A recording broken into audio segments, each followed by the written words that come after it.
Ukraine দখলে যেন মরিয়া হয়ে উঠেছে রাশিয়া। অবশ্য বেশ কয়েকটি গ্রাম দখলের চেষ্টা চলতি সপ্তাহে ঠেকাতে সক্ষম হয়েছে ইউক্রেন।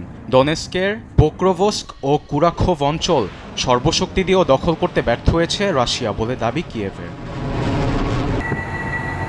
ইউক্রেনের প্রতিরক্ষা মন্ত্রণালয়ের তথ্য মতে শুধু নভেম্বর মাসে প্রায় 46,000 সৈন্য হারিয়েছে রাশিয়া। 100 লোকের মধ্যে প্রায় 10 জন অঞ্চলের সীমারেখায় পৌঁছায় এবং বাকিরা মারা যায়, বলছেন ডেপুটি কমান্ডার ওয়েলস মালিয়ারেভিচ। রাশিয়ার কাছে সৈন্যদের জীবনের কোনো মূল্য নেই ও তারা সৈন্যদের সংরক্ষণে কোনো কৌশল অবলম্বন করে না বলে দাবিও করেন তিনি।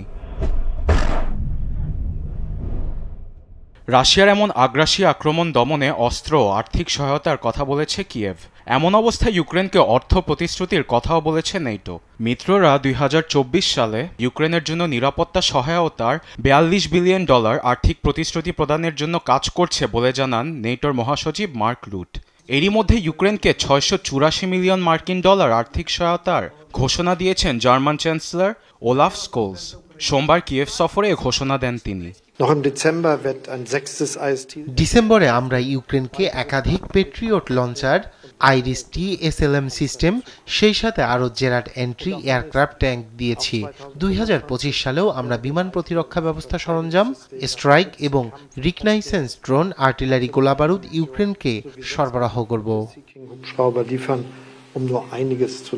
জার্মানির পাশাপাশি মার্কিন জাতীয় নিরাপত্তা উপদেষ্টা জ্যাক সুলিভানও আশ্বস্ত করেছেন জেলেনস্কিকে।